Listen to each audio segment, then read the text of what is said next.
Hello, Warpath fans. This is Robert Villafranca with warpath1.com, and we've got a special edition of a podcast for you today. As a matter of fact, it may be more than one edition. This may take up more than one session here, but this past month, I came across Virgil Tope, Harlandale High School class of 1946. Virgil is a legend in Harlandale history. He played on the two regional championship teams that two of the three regional championship teams that Harlandale High School has had. This past summer, we had a GOAT challenge on warpath1.com trying to determine the greatest of all time football team. And the 44 and 45 and 41 teams came up in conversation several times. And I just thought we should know a little bit more about him. Quite fortunately, I came across paths with Virgil Tope, number 30, his Harlandale class of 1946, and a running back, and played also defense, played both ways on those regional teams. And we're going to sit here and we're going to visit with him a while and see what history lessons he can bring to us. Virgil, welcome. Thank you. We were talking about those teams. Tell us we'll start off in general, and then we'll get a little bit more specific. Tell us about that 1944 team and that 1945 team. Well, our 44 and 45 were a lot the same, except one thing I remember, our center, Jack Yower, in 44, was not on the 45 team. He had graduated, but we had a pretty good talent came along. Tommy Taleb as center. Other than that, it was basically about the same group. Mm-hmm. One of the things that has always been a little bit of a mystery to me, I've heard about it, but sitting here next to you, I want to hear it from you. The 1941, the 1944, 1945 Harlandale teams won regional championships. They weren't state championships, but we won the regional championship. We won that last game. Explain to us how football was aligned back then, that Harlandale didn't go on to a state championship. Well, in those years, there were only, as I recall, only two classes of high school ball, a double A and single A. In San Antonio, Brackenridge, Jefferson, Tech were double A. South San, Hot Wells, Burbank, Lanier, Edison, Alamo Heights, and Harlandale were single A. In fact, our district was contained right here in San Antonio in 36A. That's about it. So the regional championship was just as far as that single A would go. So Harlandale, those teams went just as far as the tournament allowed us to go. We won the last game. That's right. In fact, I think we won the final game of each year in genuine fashion. 27-0 in 44 and 35-6 in 45. Virgil, I chuckle because you've got such a memory for these things. We were visiting before we started recording this interview, and I'm just amazed at your recall of these games and how vividly you remember even some of the individual plays. In 1944, we'll go to that one. 1944, Harlandale beat El Campo for the regional championship. Tell us what you remember about that game. Well, all I remember, I don't remember a lot. It was in Alamo Stadium. I'd have to bone up here on the paper clipping to actually recall some of it. Well, how about the 1945 game? It was against Brenham. Is that one? Do you remember that one a little better? Well, a little better. It was pretty tough. I know we went to Brenham. It was very cold, extra cold, and in the wintertime. They had a team that had run over a lot of small schools up there in their area. They had a running back named Summers that was a pretty good player. I think he went to Rice. I don't know from there. But we proceeded take it to them pretty good, I think, 35-6. 35-6. That was the 45 championship game. We were, and again, we're here visiting with Virgil Tope, Harlandale High School class of 1946. A big part, and that's an understatement, a big part of those regional championships. He wore number 30 when he played for Harlandale. He was a running back, and you played both ways. What did you play on defense? Safety. He was a safety also, so he was a running back and a safety. Virgil, we were talking about the San Marcos game. I think the San Marcos was a by-district championship game, 44, 45? 45. And 45. You were telling me about that San Marcos game. Fill us in on that game. Well, it was pretty tough, and just before the half, we were playing in San Marcos. Just before the half, it seemed like we had a touchdown. It seemed like I remember seeing the goal line go by under my feet, but the next thing I knew, somebody hit me square in the stomach, and the ball squirted out, and I fumbled, and nothing to nothing at the half. Teammates were put out with me pretty well, and came back and. Well, let's pause a little bit about halftime. You said that your teammates were put out with you a little bit. How did you know they were put out with you? Well, they didn't want to speak to me. Okay, you fumbled the ball. They ignored me. You fumbled the ball right before halftime, and so your teammates weren't speaking to you. Naturally, San Marcos recovered. So the score at halftime, what was it, 0-0 still? 0-0. Okay, so Virgil gets a handoff at the goal line. He just about gets to. He sees the goal line under his feet. But he fumbles, goes into the locker room, and the team's not talking to you. So that break the plane wasn't then happening. It wasn't happening. Different rule. So the Indians aren't talking to Virgil at halftime, and we come out in the second half. Tell us about the second half. Well, play proceeded up and down the field. Somewhere in the second half, Tobin threw a little flat pass out to the left front for me. I don't recall, it went 25, 30 yards.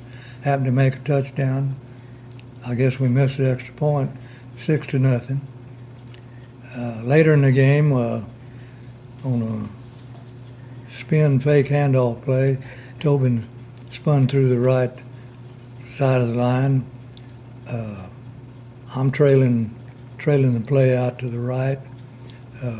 We did a lot of trailing in those days with lateral plays down the field because Tobin was so good at breaking through the line. He was pretty fair size, 6'3", 175 or 80. I had the easy job of trailing him, and our left end was cutting across field.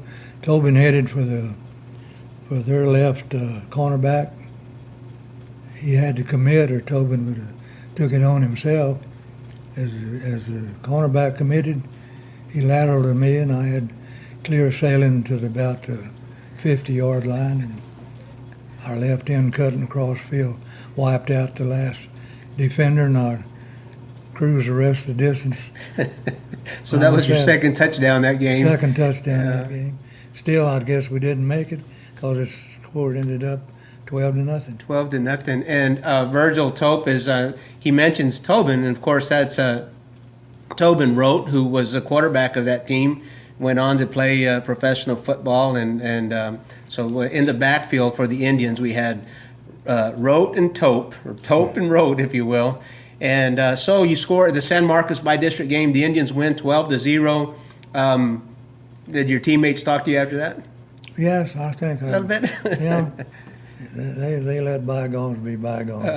I imagine a couple of scores in a by-district championship, the bygones would be bygones. They were a little friendlier to you, huh? Yeah, right. You bet. Well, we played the game in San Marcos. Yes. I've always wondered in the 1940s, how did teams get to games? Do you remember how the Indians got to the games and got back home? That's a long way to go. Well, I remember in the lower grades, it was just up to the parents to get us there. I don't remember riding on a lot of buses, even in the junior and senior year. I remember a bus all the way to the valley when we played Far San Juan Alamo. Far San Juan, we rode a bus, and you've got a story about that. I want you to share that story also. So these games, it was coach basically say, hey, fellas, we got a game in San Marcos, meet you there, be there by 6, and the team would show up, and we'd play in 44 and 45. We took care of business, and I guess afterwards just rode back home with our families. Yeah. We'll visit about that Far San Juan game in just a minute. But again, Warpath fans, we're visiting with Virgil Tope, Harlandale High School class of 1946, a running back and a safety on those regional championship teams. And he's filling us in on a little bit of Harlandale history in the 40s.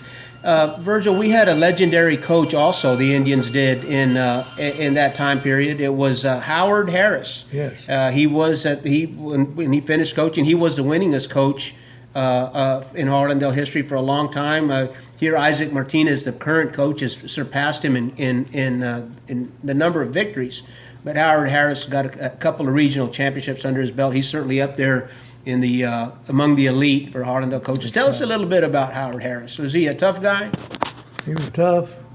He, our junior and senior year, he took us up above Kerrville before the season. Camp Stewart, my clippings tell me, Ingram or Hunt, somewhere up above Kerrville. We strictly, mainly for conditioning, run. I remember a big white boulder about 600 yards from the cabins that we circled many times. In fact, I think we came back. It's what conditioning helped us win a lot of games, and I know it helped us win our Hondo game. We played Hondo. We were on the field warming up. Hondo came out, a bunch of big old corn-fed boys, did their warm-ups completely circling us. We played nothing to the last 5 minutes. We beat them 20-0. Conditioning. In the last 5 minutes. Intercepted some passes, run some plays that I thought conditioning put us there. Well, Texas A&M and Bear Bryant have the Junction Boys, but before the Junction Boys ever existed, Howard Harris and the Harlandale Indians had the Kerrville Boys, and I guess that camp helped the Indians be so successful in those years. It helped a lot, yeah. Mm-hmm. Well, he also insisted on. He asked our girlfriends on the side, make sure to make us leave by 10. Oh. And ask them not to serve Cokes. So Coach Harris, Coach Harris made sure that your girlfriends, they knew your curfew and you had to be gone by 10 o'clock. Yeah, he was a top quarter miler in college himself, Howard Payne in Brownwood, I believe. Clean living man. We didn't smoke or drink. Towed the line. It towed the line for him, and I guess the girlfriends had a lot of respect for him too. If they were going to tow the line for him, also send you guys home. I was going to say off the record, but we got the tape going. Did anybody ever violate a curfew? Did Coach Harris ever have to deal with someone violating a curfew? Well, we had one little episode about smoking. In fact, Tobin wrote to Carl Gabbage and Donald Beckett. I thought we'd actually lost them for a game, but they decided they'd give up a puff now and then and came back on the team in time for us to go right on. Oh, good. But it was nip and tuck there in one game. Well, that's a great story. Again, we're visiting with Virgil Tope. Virgil Tope, Harlandale High School class of 1946, telling us some great stories. Virgil, you were sharing a story about Far San Juan. You said the team rode on a bus out there. Yeah. Tell us about that game. Yeah, I remember we were on a bus because after the game, the bus took us over to the school down there, threw us a big dance, get together, very nice. Earlier in the week, before we went down there, coach brought a picture of a running back they had down there. And pretty sure his name was Johnson. 200 pounds, 10 flat man. 10 flat in the 100. 10 flat in the 100. with, okay. That he made us think probably going to be the one that beat us. And we hadn't lost in some time. But he managed to make some yards all right. But slowly our line, and we had a tremendous lineman and some good linebackers, and they began to work on him and slow him down some. Late in the third quarter, they carried him out on a stretcher. Well, you're leaving out the most important part. There was a wager that went along with that game. Tell us about that, Virgil. Yeah, well, my dad had told. I might have even rode down there with him, not on the bus. I don't know, but my dad followed us quite a bit, as he did Texas University. Anybody wanted a little wager, Dad would take care of them. Texas or Harlandale. Before the game started, Dad told me he was in the stands, and a man down there close by made the prediction that Far San Juan would beat us. He had $100 to back it up. $100 in 1940. Yeah, in 40. That's a Dad chunk. called him on that 100. And after that tailback run, 2 good long runs against us, the man wanted to bet another 100. My daddy called him. So we beat him 35 to 36 to 6, something like that. My dad enjoyed that $200 on the way back, I'm sure. So your dad was good for it. Well, your dad was very confident of the team's abilities, and I'm sure we passed all the statute of limitations. So here, 50 years ago, Virgil, I'm happy for you to share that story with us. Virgil, we're sitting here at your kitchen table, and you've shown me you've got your scrapbook out here, and I've just been just amazed at your ability to recall details of some of these games. We were just flipping through there, and you'd see a picture, and you'd tell me all about it. I'm gonna sit here. I'm just gonna hold up a clipping, and Virgil, tell us about the game. This is Harlandale Power and Speed beats Lanier Vokes. Well, they were in our district. We played them both years in a row, 44 and 5. That might have been in Alamo Stadium. I don't know. I think so. Nothing real special. We did have a pretty special game, I remember, in 44 in Alamo Stadium against Burbank. Okay. Wartime, Randolph Field had a pretty good team, and they played a game that afternoon in Alamo Stadium against Southwestern. I don't know who won that game, but I know we played that night, and it had rained constantly all that day, and still was raining.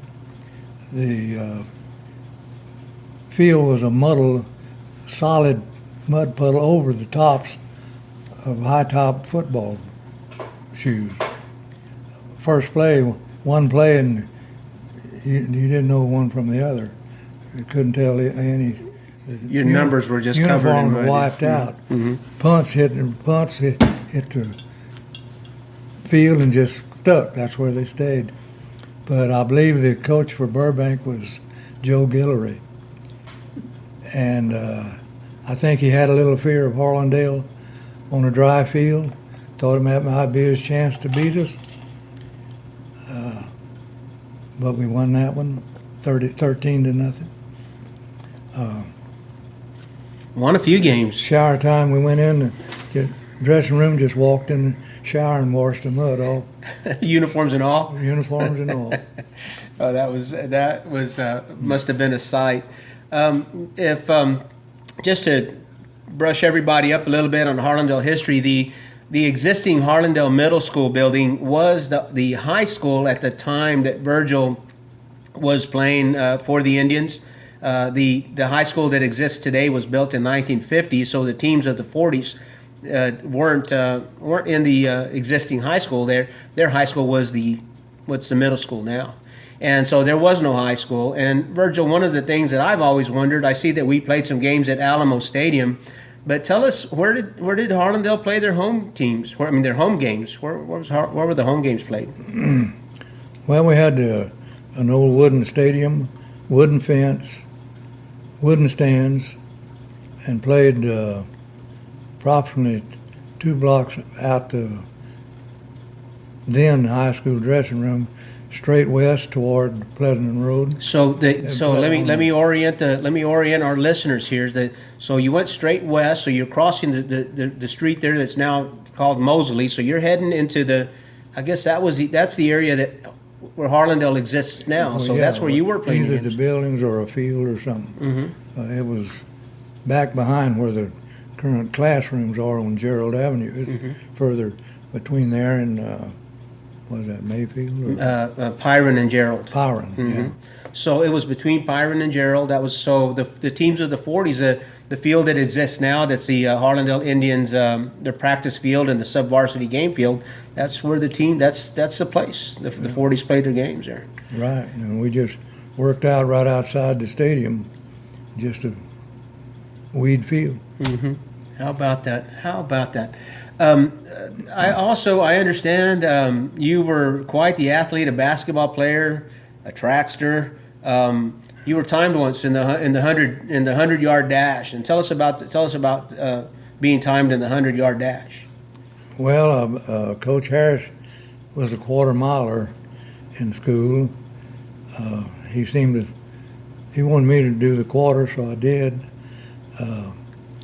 Also run on the sprint relay and anchored the mile relay. But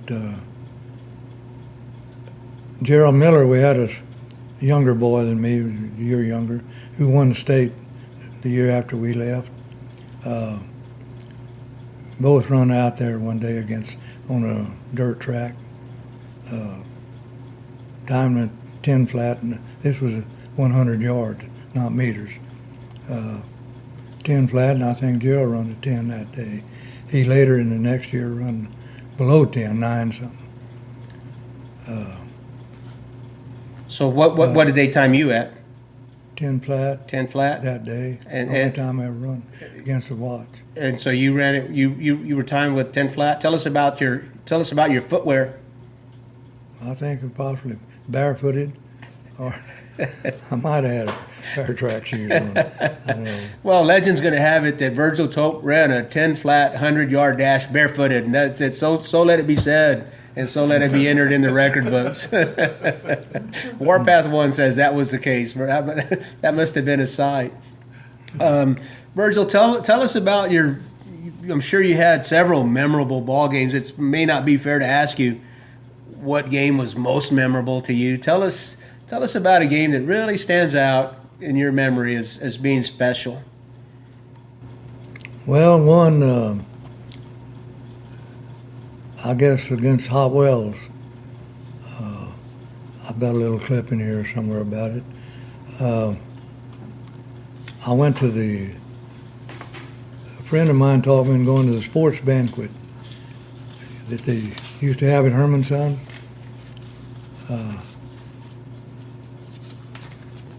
Anyway, he introduced me to a friend of his named Charlo Brent, who played for Harlandale. And my friend, I don't know if it's just a little bitty tail end thing. Anyway, when I met Charlo Brent from Hot Wells, he pointed his finger at me and said, "Virgil Tope, 5 touchdowns against Hot Wells." Well, actually, it was 4 that counted. For the record, it's only 4. I had 5, but they called one back. And who committed the penalty? You remember who was called for it? Okay, we're not going to call him out. All right. Yeah. But I guess as far as satisfying and kind of made me laugh too was that doing that against Hotwell. 4 touchdowns and 5 of them, but one of them being called back. That must have been a special time. Yeah, I got that little clip in it. They were 2 or 3 of them was in the 60-yard range. Mm-hmm. Tell us your favorite play. What was when you got into the huddle and you heard a play that was called? You said, "Man, that's the one that I was hoping they'd call that play." Did you have a favorite play? I had 3 or 4. Tell us about one. 2 of them was when Tobin called those little flat passes where I faked a block at the end, either side, whatever, and drifted off out in the flat, and Tobin did his faking and throw a little pass out the flats. And the other 2 was when he'd carry the ball through the tackles, head for the cornerback, and I'm trailing, and when the cornerback committed, toss it out to me and clear sailing. Hey, clear sailing. You were gone. Touchdown, Harlandale. Yeah. Yeah. In fact, I might be bragging, but I actually bragged a little. I didn't ever remember being caught till I was in Army football. A big old boy named Albritton from Florida run me down and caught me from the back one year. So you spent a career at Harlandale and never caught from behind. We're going to enter that, and we're going to enter that in Harlandale legend also, and appreciate you sharing that with us. Some of them might contest that. Well, anybody listening out there, if we have anybody listening out there who ever caught Virgil Tope from behind, we want to hear from you, because we don't think there's anybody out there that exists. I'll tell you one disappointing thing in track. I was the district 440 champ when I was a junior. Our senior year was, we were, I believe, at Alamo Heights. Anyway, there was a boy running for South Same named Albert Bull Ray. I had all my relatives in the stands, running the open quarter, took off. As usual, left him in the dust. Got almost 50, 60 yards from the finish line. I hear a little noise coming, and old Bull chugged by me. Well, I lost that. Well, always good to. But one thing consoled me. He was unable to come anchor the mile relay. He couldn't make it. He couldn't make it. He gave everything he had to beat Virgil Tope, and then he was done. Yep, he was through. We won the mile relay. And the Indians won the mile relay. Well, that was the district championship. And the district championship. So that was a happy ending to that. But we're still going to hold to the fact that on the football field, we don't know of anyone who ever caught Virgil Tope from behind. And again, we invite listeners, anybody out there who did, you let us know. Virgil, I can't tell you just what a pleasure it's been to meet you. You are a wonderful person. As a Harlandale history buff, you know, I've heard a lot about you and your teams. And this past month, when I found out that I'd have an opportunity to sit here with you, I've been looking forward to this for so long. I appreciate you taking the time. There are a lot of Harlandale Indians out there, and they're.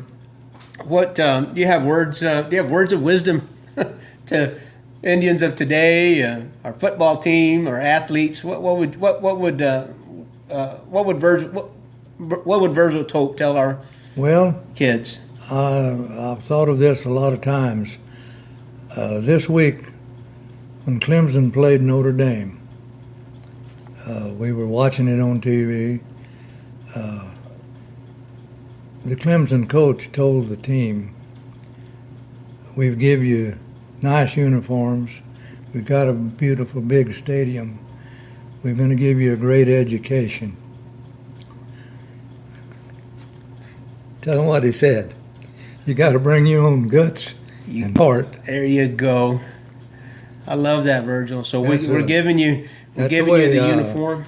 That's the way we like to talk amongst ourselves. Mm-hmm. We would, when we dressed in the dressing room, cafeteria was down below, dark.